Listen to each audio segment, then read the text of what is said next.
Hey everyone, welcome back. If the NAB app is not working on your mobile phone, start by checking your internet connection.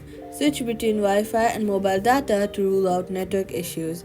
Then, swipe up from the bottom of your screen, look for the NAB app, swipe it away, then wait for a few seconds and open it.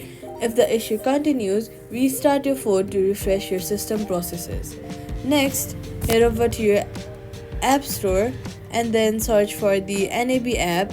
After that, make sure that the app is updated to the latest version from the App Store or the Google Play Store.